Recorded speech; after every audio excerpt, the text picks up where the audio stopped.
नमस्कार, आप देख रहे हैं स्वामी न्यूज और मैं हूं राजीव शर्मा। आइए चलते हैं खबरों के सफर पर प्राइम टाइम बुलेटिन के साथ। Sponsored by Satguru international school Ajmer. अपने बच्चे के लिए सतगुरु इंटरनेशनल स्कूल ये होटल मेरवाड़ा स्टेट है, बागचंद की कोठी।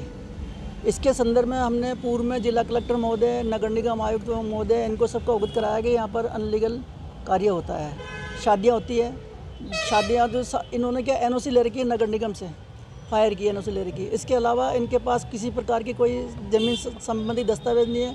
पुरातत्व विभाग ने इनको कई बार नोटिस दे चुके हैं ये अतिक्रमण हटाने के लिए, लेकिन कार्रवाई नहीं हुई। तो इस मामले को लेकर हम एनजीटी में गए।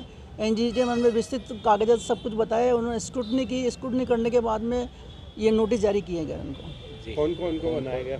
जिला पर्यावरण के सेंट्रल प्रदूषण नियंत्रण मंडल, मुख्य सचिव राजस्थान सरकार, पुरातत्व विभाग, मेरवाड़ा होटल स्टेट के निदेशक और जिला कलेक्टर और आयुक्त नगर निगम अजमेर को कुल मिलाकर 8 लोगों को पार्टी बनाया और जिला कलेक्टर को इस कमेटी का अध्यक्ष बनाया। इनके नेतृत्व में जांच होगी और 6 हफ्ते के अंदर अंदर पूरे जवाब देना पड़ेगा। आपका नाम? बाबूलाल साहू, राष्ट्रीय अध्यक्ष, भारतीय पब्लिक लेबर पार्टी। आज संकट मोचन महादेव मंदिर वर्सेज अजमेर दरगाह मामले में अजमेर जिला कोर्ट में माननीय मनमोहन चंदेल जी की अदालत में सुनवाई हुई। लास्ट तारीख पर अल्पसंख्यक मंत्रालय और एएसआई द्वारा आपत्ति दाखिल की गई थी। उस आपत्ति पर आज हमने अपना जवाब दाखिल कर दिया है। जवाब दाखिल करके हमने उस जवाब में मांग किया है कि 7/11 जो दरगाह कमेटी की ओर से लगाई गई थी वो खारिज की जाए और 7/10 जो लगाई गई है वह 2 और 3 की तरफ से वो खारिज की जाए। और हमें उम्मीद है कि इन दोनों की ये पटिशन जो इन्होंने आपत्ति लगाई, आपत्ति खारिज होगी। और अगली डेट 19 जुलाई है। 19 जुलाई को हमारे सीनियर काउंसिल 7/11 पर और 7/10 पर बहस करेंगे। और मैं उम्मीद करता हूं कि ये अजमेर दरगाह की जो सच्चाई है, दूध का दूध और पानी का पानी सामने आएगा कि वहां संकट मोचन महादेव मंदिर था जो कि पृथ्वीराज चौहान के पूर्वजों द्वारा बनवाया गया था। सर, क्या ये मामला था? आज जो है एप्लीकेशन दायर की गई है वादी पक्ष की ओर से, क्या ये पूरा मामला है? आज संकट मोचन वाले प्रकरण के अंदर जो एएसआई ने जो प्रार्थना पत्र गत तारीख पेशी पे लगाया था कि यह दावा लौटा दिया जाए क्योंकि इसमें केंद्रीय सरकार को पार्टी नहीं बनाया है, और उस प्रार्थना पत्र का जवाब संकट मोचन मंदिर की ओर से दिया गया है। बहस के लिए उन्होंने समय लिया है और जो दरगाह कमेटी ने आदेश 7 नियम 11 सीपीसी के तहत दावा खारिज करने का प्रार्थना पत्र पेश किया था, उसकी बहस के लिए भी वादी ने समय लिया है। तो दोनों प्रार्थना पत्र पर वादी के समय पर लेने के कारण ये 19 जुलाई 2024 को बहस हेतु नियत किया गया है। आज एप्लीकेशन दी गई है उनकी ओर से? कुछ एप्लीकेशन नहीं दी गई है। आदेश 7 नियम 10 का जो केंद्रीय सरकार को पक्षकार नहीं बनाया गया है, उस अर्जी का जवाब दिया गया है, वो जवाब वादी ने दिया है। इसके अलावा कोई अर्जी नहीं लगी है। जवाब से उसका अध्ययन होगा? जवाब के अंदर उन्होंने केवल एक मोटा ये कहा है कि केंद्रीय सरकार को पक्षकार बनाना जरूरी नहीं है।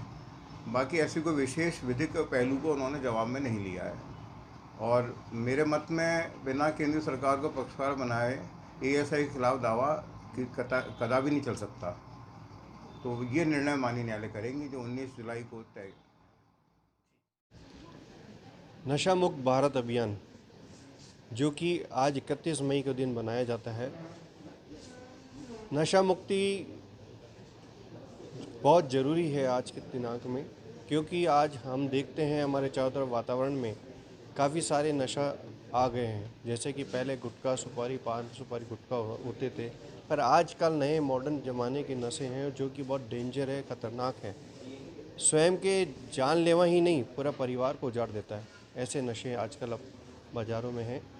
तो इसके लिए हमने भारत सरकार ने काफ़ी अभियान चला रखे हैं। उसके तहत हमारे 3 सेंटर भी यहाँ पर उपलब्ध हैं जो कि बहुत अच्छा कार्य कर रहे हैं। नशा मुक्त भारत एक अभियान, तंबाकू छोड़ो अभियान और जो अलग अलग तरह के नशे हैं उनसे मुक्ति के लिए सारे विस्तृत जानकारी आज सेमिनार में दी गई हैं। हमारे यहाँ डिस्कशन हुआ, उसके बाद सभी को जागरूक करने का एक अभियान चलाया जा रहा है कि आओ हम सब नशे से दूर रहें और जो नशे में हैं उसको दूर भगाएं, और उससे हमें जो मरीज या जो भी इस नशे का आदी है उसका तिरस्कार नहीं करें, उसको आप प्यार करें, समझाएं, आप उसको किस तरह से नशे से दूर कर सकें, ऐसे आप उसको सहयोग करें। चाहे आप मित्र हो सकते हो, भाई बहन हो सकते हो, माँ बाप हो सकते हो, पड़ोसी हो सकते हो या अनजान हो सकते हो। तो ये एक सामाजिक कार्य है, इसका उत्थान ज़रूरी है।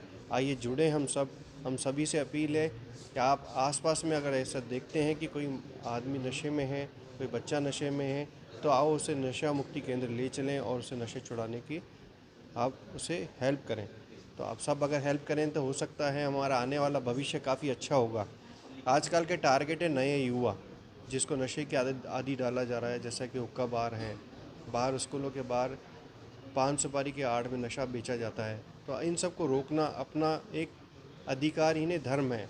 हम अगर रोकेंगे तभी ये सारे नशे दूर हो सकेंगे। अगर हम नशे में चले आएँ तो हमारी युवा पीढ़ी बहुत दर्दनाक स्थिति में होगी, हमारा भारत का भविष्य दर्दनाक होगा। तो आइए आप इन सब से हम एक संकल्प लें कि हम नशा मुक्त भारत बनाएं और सबको नशे से मुक्त रखें। बच्चों के और टारगेट नहीं, हमें एक नया भारत खड़ा करना है, तो हम बच्चों में एक अच्छा ज्ञान दें, रिसर्च की एक नई टेक्निक सिखाएं और हम सब उनसे अच्छा वातावरण पैदा करें। नशा मुक्त भारत एक अभियान है जिसमें आप सभी जुड़ें। थैंक यू, धन्यवाद। क्या मामला था और किसको गिरफ्तार किया? तो कल एक परिवादी ने चोरी की रिपोर्ट दर्ज कराई थी, उस पर समथिंग शाम के टाइम में, उसके बाद में तलाश हेतु हम रवाना हुए टीम बना के। उसमें फिर रात को करीब 8-9 बजे रेलवे स्टेशन के तोपदड़ा वाला रेलवे स्टेशन का गेट है, उसके ऊपर हमें मुलजिम मिल गया। उसको लेके थाने आए, उसको गिरफ्तार करके आज पेश किया है और उसको जेसी कर दिया। सर क्या नाम है आरोपी का और कहाँ का रहने वाला है? ये तनीस सन ऑफ दूली चंद है, जो माउंट आबू का रहने वाला है जी। हाँ। पूर्व में भी कोई है क्या? नहीं, पूर्व में इसका कोई मुकदमा नहीं है। इसका रिकॉर्ड मंगा लिया है माउंट आबू से जी, तो उसमें कोई रिकॉर्ड नहीं है अभी इसका। खाना बदोश है? नहीं, खाना बदोश नहीं है, इसका मकान है वहाँ पे। जी। तो आज न्यायालय में पेश किया? न्यायालय में पेश कर दिया और जेसी कर दिया इसका। ठीक सर, आपका नाम? Hoshiyar Singh, head constable, PS अलोगेट। जी, अभी हमें सूचना मिली थी कि कोई एयर रेड हुआ है और कैंट एरिया में, तो हमने एम्बुलेंसेस भेजी थी और वहाँ पे मैंने खुद भी मौके पे जाके देखा था। कुछ जो छोटे कम घायल थे उन लोगों को पहले भेज दिया गया था, जिनका प्राथमिक उपचार यहाँ पे हो गया है। 2-3 मरीज जो सीरियस हैं उनको यहाँ से सेटल करके फिर हम लोग रेफ़र करेंगे, और कुछ है जो जिनका यहीं पे ट्रीटमेंट हो गया, कुछ के प्लास्टर बांधे गए हैं, कुछ के पट्टी वट्टी करके, और जो सीरियस इंजरी वाले हैं एक बर्न है और एक ट्रॉमा का है, जिसको अभी हम थोड़ा सा सेटल करके और फिर जेलन भेजेंगे। हम कितने घायलों को लेकर आए हैं? अभी यहाँ पे 20 जनों को भी लाया गया है और भी एम्बुलेंसेस गई हुई है, अभी अप्लाई कर रही है एम्बुलेंसेस। अक्षय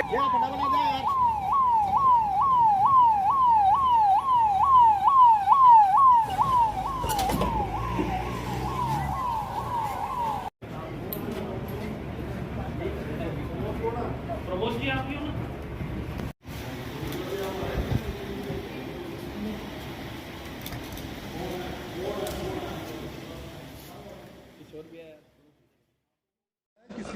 मामला ये है कि हमारे पुलिस लाइन पदस्थापित हेड कांस्टेबल 1150 जो RPC गार्ड में तैनात थे, दिनांक 27/5 को अचानक तबीयत ख़राब हुई। उन्होंने परिजनों को सूचित किया, उसके बाद वो इलाज के लिए राना हॉस्पिटल गए थे, जहां उनकी जांच करने के बाद एडमिट किया था। 27 से 31 तक वो एडमिट रहे।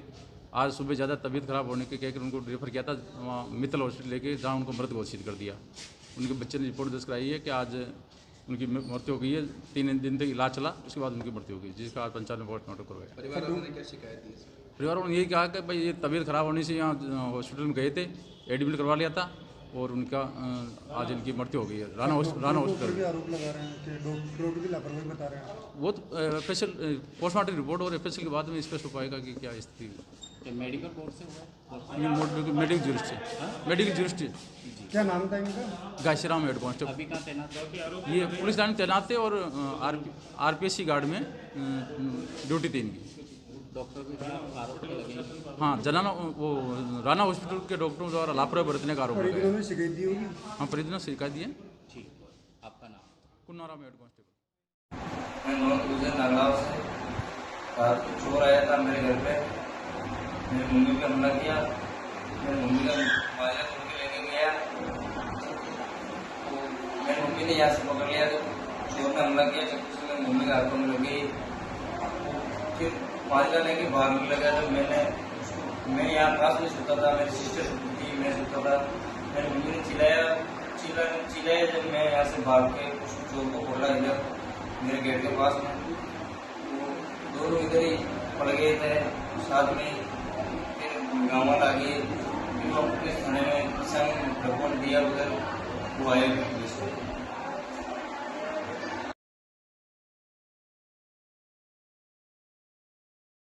आज वार्ड नंबर 28 में जो पानी की भरने की समस्या थी, उस समस्या का स्थायी समाधान हमने खोज लिया है और लगभग 1.5 किलोमीटर की लंबाई में नए नाले का निर्माण कार्य का शिलान्यास आज हमने किया है।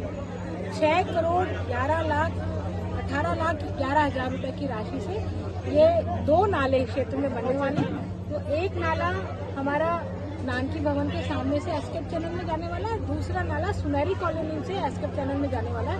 तो जो पानी का दबाव होता था और पानी अधिक मात्रा में आता था, वो पानी 2 जगह बट जाएगा। तो बटने से एक तो पानी जल्दी से निकल जाएगा, तो पानी भरेगा नहीं, और दूसरा पानी की जो रफ्तार है वो रफ्तार भी धीमी हो जाएगी। धीमी होने के कारण से पानी जल्दी से उतर जाएगा, तो पानी भरने की समस्या नहीं रहेगी। तो मुझे लगता है कि पहली बार इस क्षेत्र में जो स्थायी समाधान हमने निकाला है, उसका काम अब शीघ्र ही प्रारंभ होने वाला है और आने वाले समय में हमारी जो जनता है उसको ये समस्या का से समाधान मिल जाएगा। ये समस्या आगे उनको नहीं झेलनी पड़ेगी। फिलहाल बुलेटिन में इतना ही। मुझे दीजिए इजाजत। देखते रहे स्वामी न्यूज।